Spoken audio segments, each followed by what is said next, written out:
Come July 11th, 2023, this popular Highway 11 restaurant just north of Orillia will celebrate 60 years in operation. And this man, Mike McParlin, better known as Key Man, was there from the very beginning. When we first opened in '63, I was in high school. I was always here, and the customers used to come in and say, "You must be the Key Man because you're always here." My license plate on my car, Steve, says 63 Key, the year I started, and the nickname that goes along with it. Paul Weber Sr. founded the roadside burger joint in what quickly turned into an Ontario institution. Mr. Weber and family used to go up to the cottage in Sparrow Lake, and it was kind of a real commotion when you get up there with kids and everybody's excited, you got to unpack, they're hungry, etc., and they're very active. So he said, wouldn't it be nice if there were a place halfway to the cottage or almost at the cottage that you could stop, grab a bite to eat, and that will look after that challenge when you arrive at your cottage. So there was an old meat stand here, a fruit stand, way back. Mr. Weber investigated, purchased it. We opened up July 11th, 1963. It is definitely a tradition. I've been coming here probably for almost 40 years. I started off when I was a camper, and we went to summer camp. I now live in North Bay, and whenever we travel south to visit my son in London, we always stop here. And quite often in the summertime, we do an exchange of grandchildren. So they come up here, we exchange the grandchildren, and then we travel north. So it's been an ongoing family tradition. In 1984, Weber's made it a lot easier and safer for customers to access the restaurant from both directions. We had traffic, a lot of traffic, and people were crossing the highway. And then they put up the barrier up. And they were crossing the barrier, parking on the other side. And then they put up the big screen fence, probably about a quarter mile down, and they would climb underneath that. And I said, Mr. Weber, this is not good. He says, I know, Mike. So Paul Jr. had a chance to pick up a bridge in Toronto that connected the CNE to the island there, Ontario Place. We lost about 25 to 30% of our business when they put up the barrier, especially on a Sunday and a Monday when majority of traffic is going southbound from the weekends. So that bridge just was a godsend. Oh, wow, yeah. And you were here, you were so fast with the burgers and no lineups. Yeah. I've had the opportunity to work with my 5 children, which is, not many parents get that choice. My son, he started to referee basketball with me in October of '98. I was so excited. There was a car accident in town on James Street, and he and another fella were ejected from the car, Michael Paolucci, and they were both killed December 13th, '98. Paul Weber Jr. decided that as a commemorative to me in friendship, he would put a memorial stone down there.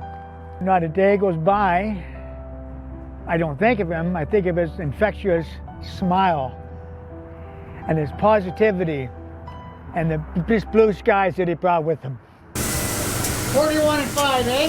Yes. Okay. My wife, she's one of a kind. She's the hand that never lets go. She is, when we both were teaching, I would rush home from school and be out here for 5 o'clock, and she would be there with the young kids at the time, 2 in diapers, 1 just out of diapers. So yes, she's one marvelous person. She has allowed me to do so much out here because she knows how much I enjoy it. And I in turn I just can't tell you how much I've appreciated that from her through our relationship.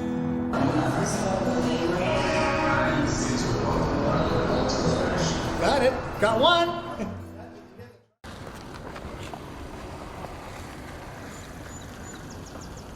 The story of the Martyrs Shrine, located in Midland, Ontario, continues to be an integral part of our Canadian history, along with the church's relationship with the Indigenous peoples.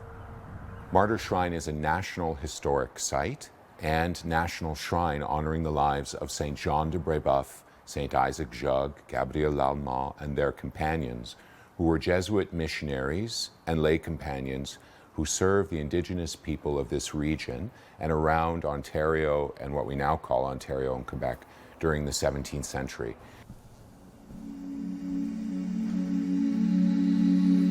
The shrine itself is the place that houses this church, the relics of Brébeuf, Lallemant, and Garnier, and is therefore a pilgrimage site where pilgrims come from across the province, across the country, and indeed from different parts of the world to journey, to pray with these saints. And they come with desires for healing, with special requests, with a desire to have God's grace help them with some aspect of their life.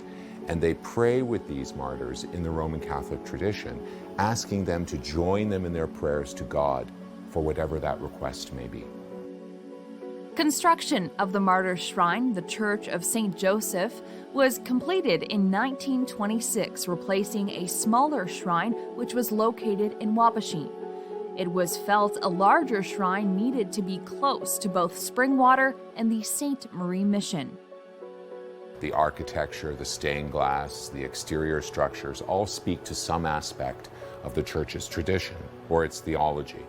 Here at Martyrs Shrine, in keeping with that powerful story of intercultural connection between the Indigenous peoples and the Jesuits, there are elements of their reality as well as the Jesuits and the French cultural traditions that fuse together within this building and its architecture.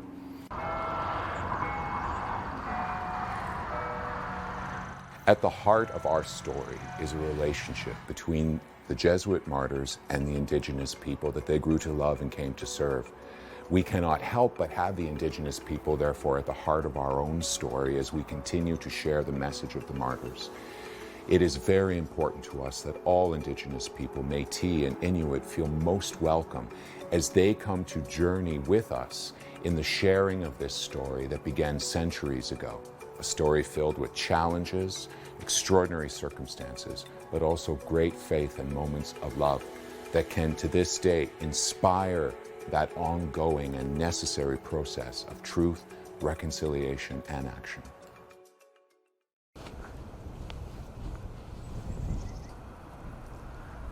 It's as Canadian as maple syrup, so they say.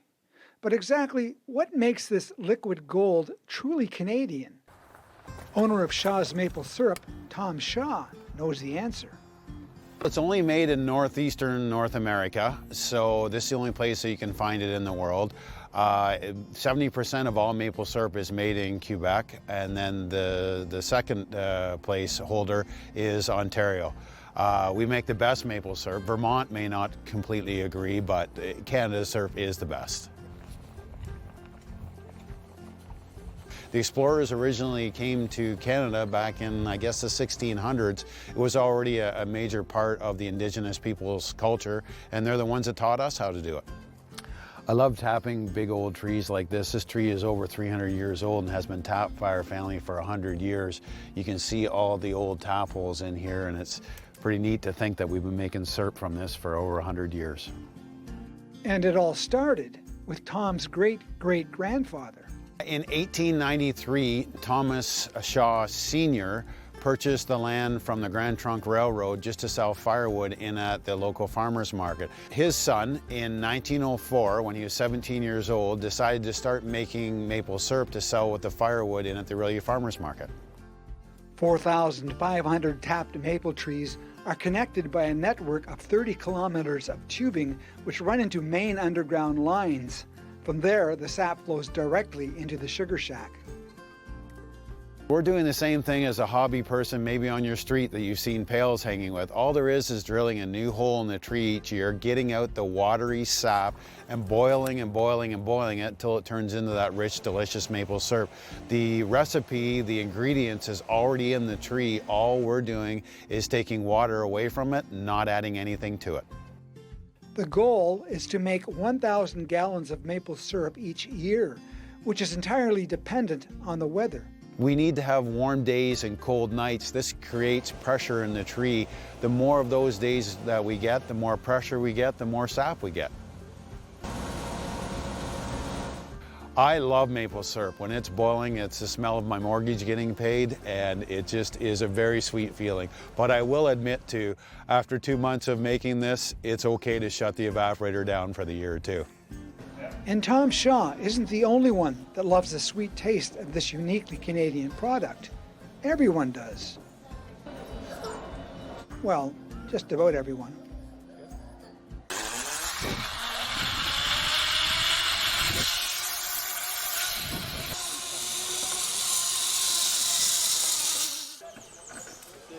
Treetop Trekking is this whole adventure park where you can come and climb from tree to tree on different bridges and obstacles. You're high up off the ground, sometimes up to 40 or 50 feet in the air. But everything's secure and safe. You're wearing a safety harness and helmet, and our staff are here to watch over you. No experience required. Staff will provide instruction as you move safely through the course. You supply the willpower. We have activities here for just about everyone, as long as you're adventurous and up for a little bit of a challenge. Yeah, it's the perfect activity. So we see a lot of families or groups of friends coming out, but also groups like corporate groups and school groups out here for team building type experiences. Zip lines are mixed in with all the different obstacles that you're doing here. So you're climbing on wooden bridges, hammock nets, Tarzan swings, that sort of thing. But then there's also zip lines mixed in. So you'll be coming along and then you'll hook onto a zip line, zip to the next tree, and then continue on to the next bridge or obstacle. So if you're someone who's afraid of heights, I would just say that we get lots of people that are afraid of heights. You know, they're not too sure if this is something for them. But once they get going, once our staff help them work through the orientation course, get them comfortable with what they're doing, 9 times out of 10 by the end of the day, those people are laughing, they're having a great time, and they go home with this real sense of accomplishment that maybe they didn't realize they were going to get out of the day. Of course, they're coming to have fun, but they don't realize that they're going to get a little bit of a workout, but it's also really good for your mind and just clearing your thoughts and forgetting about all your stresses.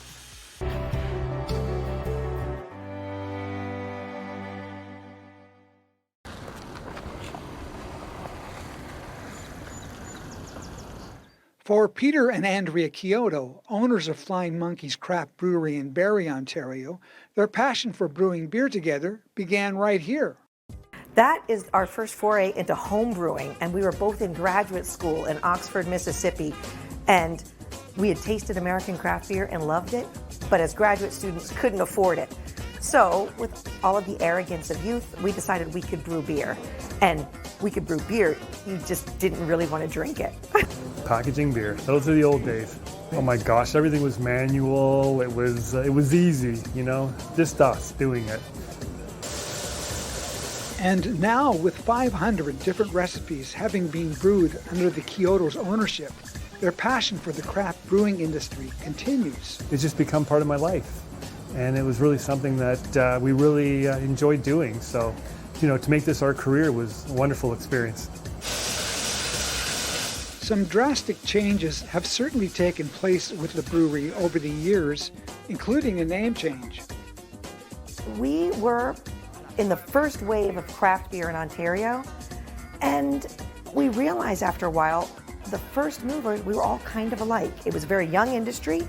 We were all named after our geographical region or a dead historical figure, and we just kind of thought, you know what, we need a lot more variety. And it wasn't really true to who we were. We're a lot more Flying Monkeys than we were Robert Simpson. Normal is weird is what we kind of say here. And it's true, normal is weird. We like to do things differently. So we look at each brand as a life of its own. And I think that's the way we do things differently here. Launching a bottle of Flying Monkeys craft beer off their roof and into space would certainly qualify as different. One of our crazy ideas, we actually had a huge balloon, a hot air balloon, and we launched it from the roof of the brewery. We got the idea, somebody put a donut into space, so we're like, well, why can't, if you can put a donut into space, why can't you put a beer into space? Beer and donuts go together. So sure enough, we launched it back a few years ago, and it was a fun project.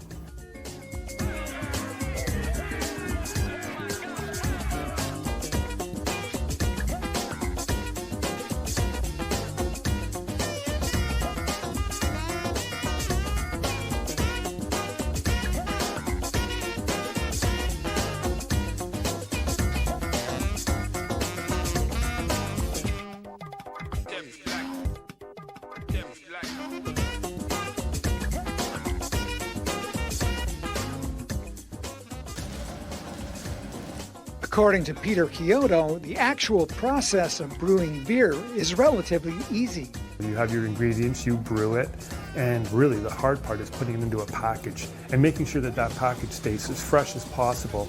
You know, going through somebody's trunk in their car, you know, in their basement for, you know, a year, trying to really keep that beer as fresh as possible so that people really get the flavor, with the intended flavor of what the brewer kind of depicted when he did the recipe. Flying Monkey's Craft Brewery also has its own science lab to further oversee potential quality control issues. A lot of people can brew great beer, but it takes something very special to package it. And that's where our lab comes in. We're able to test all of our beer before it goes in a bottle. While it's in the can, we know what's going on with it. And you can definitely, you know, catch very early on any mistakes or flaws in the product before it even hits the shelves. And some of those shelves are not just local ones. We distribute to over 23 countries, and so we're all throughout the world. Asia, we're in South America, we're in Europe, US all over as well. Cheers. I think it's pretty unique that we have over 300, you know, craft breweries in Ontario, and pretty much every small town now is getting one, which I think is just part of the culture in Canada. I love beer. I drink beer all the time. I like all styles, and every time we brew something new, it's like having a child. This one's your favorite.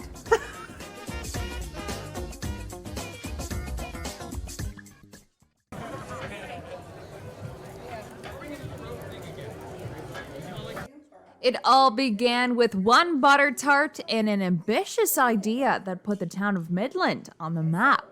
The first Butter Tart Festival was held in June 2013. It was the brainchild of Barb Rawlinson. She was a downtown merchant who had a kitchenware store, and she baked butter tarts and sold them in her shop. And she realized people had the same passion for butter tarts that she did. So she decided to bring people to downtown Midland by organizing a Butter Tart Festival, and it's had amazing success since then. I think that she was a professional or something. And of course, a festival such as this would not be complete without a competitive component. We have judging in Rotary Hall all day long. It's for professional and home bakers. In the morning time, it's for traditional butter tarts. So you're playing raisin, pecan, walnut. And then in the afternoon, we have a different 12 judges who will taste the wild style butter tarts. They are butter tarts with a non-traditional ingredient or two. And from there, we have Best in Show. It's a tough job. We're judging the best butter tarts in the province. So I don't take that lightly at all. I got one right here. Broccoli and ham, the one here. And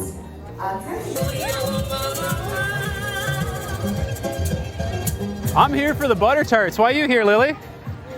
Butter tarts?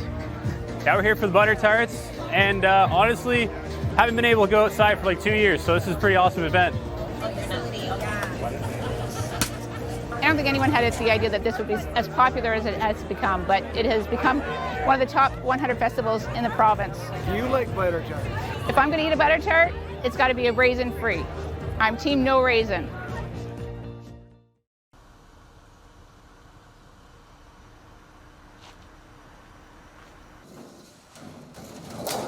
Sisters Sylvia and Carolyn Wilson are the owners and curators of the Sheffield Park Black History and Cultural Museum situated in Clarksburg, Ontario.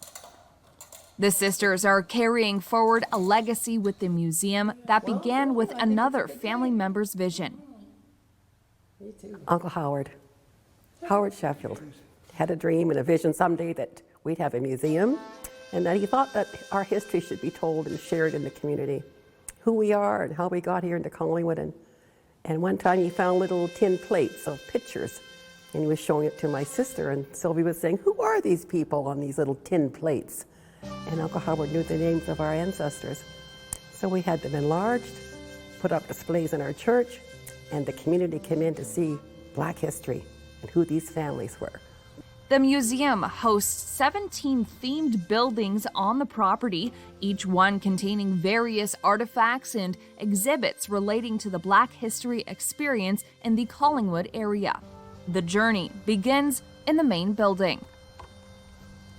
A lot of times when people come looking for Black history, they think history just started on the Western Hemisphere. Once the Africans were put on the slave ships and brought over, that's when our history started. We like to tell them the story began in Africa. So when you walk in, you come into Egypt, where ancient history began. And the things that we enjoy today are because of black pharaohs, black queens, black kings, and Africa. So when we start with who the Africans were before they were enslaved, it's eye-opening, it's thought-provoking, and people are just amazed that this is Black history. Some of the museum's artifacts and displays tell a story of a journey in chains that took place during a very bleak period in history. Particularly the slave area, the plantation area, and seeing some of the shackles and the collars, and the most visitors will say, man's inhumanity to man. And oftentimes they're unable just to walk by that display or to see this really actually happen to a people.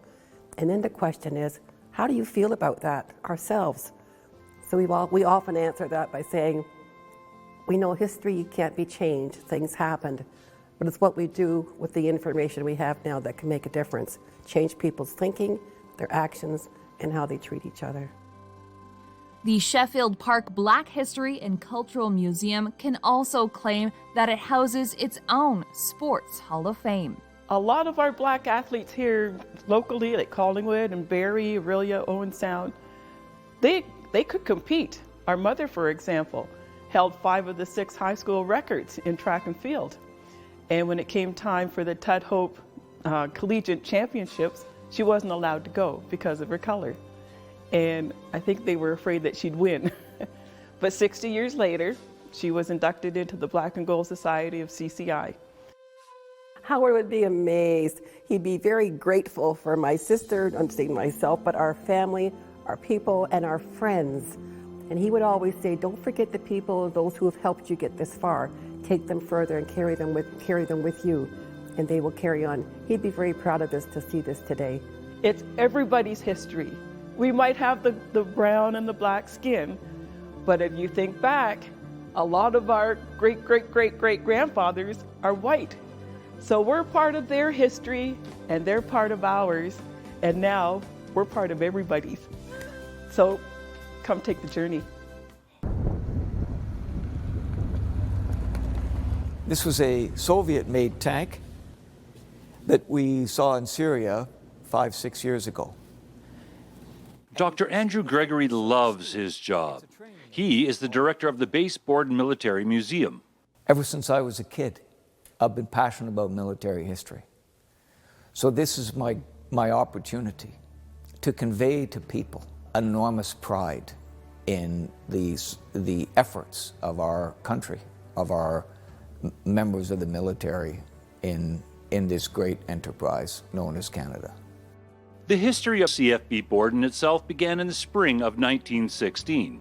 Built on a sandy plain after the clearing and removal of many pine trees, the base operations surged ahead. And very quickly, within weeks, thousands of people began arriving. So that by the end of the war, Base Borden has seen 330,000 troops pass through its gates for either part of their training or all of their training. In that sense, it's truly amazing to think that you cannot really reflect on Vimy Ridge, Passchendaele, Hill 70, the 100 Days, without appreciating that those are a significant number of those people were Borden trained. The museum is an amalgamation of many museums with some historical collections held by different units on the base. The vehicles behind me, the tanks a little farther away, are courtesy of the Royal Canadian Armoured Corps while they were here on the base, and the Royal Canadian Army Service Corps. I think you can say by 1970 there is clearly a museum presence. There are several museums on the base. You're in Hangar 11. This is an original 1917 built, purpose-built military hangar. This whole flight line was built in early 1917. This is really the birthplace of the Royal Canadian Air Force. I love looking at it and seeing the thickness of the steel, and it makes me appreciate how crammed it is in a tank. The core reason why the museum is set up is first and foremost for esprit de corps. But after that, then there's the wider public relations thing where you impress on people what we've done. I want the casual visitor to come away with an impression of great sacrifice, great societal investment in the enterprise in general. We want them to feel great pride in how Canada, a middle power, small power, and then middle power, was able to achieve so much.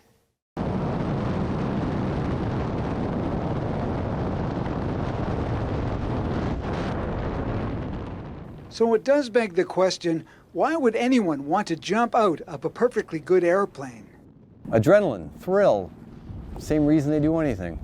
Yeah, brings you alive. And then we're gonna go ready, set, go. Once we're in the air, okay. And with just over 10,300 jumps completed himself, Skydive Wasaga Beach instructor Alec Thibault has seen and heard it all. I've done a 92-year-old man, and I've done almost every age. Well, your brain says don't jump out of a moving vehicle, don't jump out of a plane. So you really, your brain is saying, I'm about to do all this stuff that I'm trained not to do, right? The first jump is the hardest for people. Once they're out there, it's no problems. And for Sam McEwen, that first jump is about to happen. Oh, I'm excited. And because you only have one life, let's jump out of a plane. This sport is so safe now. You know, our equipment has been tweaked, and it's the safest it can possibly get as far as I'm concerned. I'm not a scientist, so I don't know, but there's not much danger involved. Okay, are you ready? I'm ready. Are you sure? Yes. No turning back? No, never. Okay, don't hit your head. Yeah. Go sit right behind the pilot. Put your back against his chair on your butt. Perfect, James. Here you go, buddy. Tandem is when we're jumping out of a plane and I have a person strapped in front of me, and then we jump out, and that's tandem, 2 people. Not much training needed at all. Once we jump out, they can do what they want with their hands. They peace out to the camera or thumbs up. When the parachute opens, we give them control so they can steer and they can do spins and stuff like that, but not for landing. Then we take control back.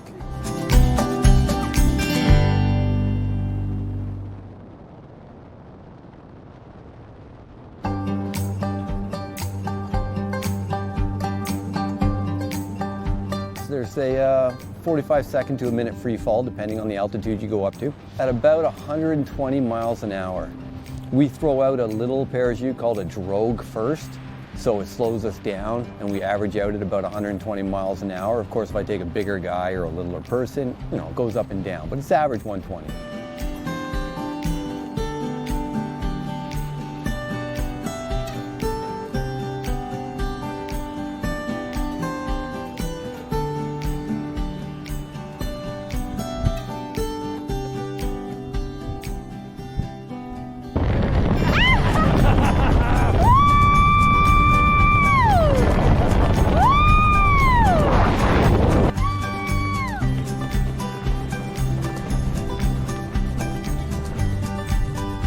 How was that? Amazing! Yeah? Oh my God! What was the best part of that?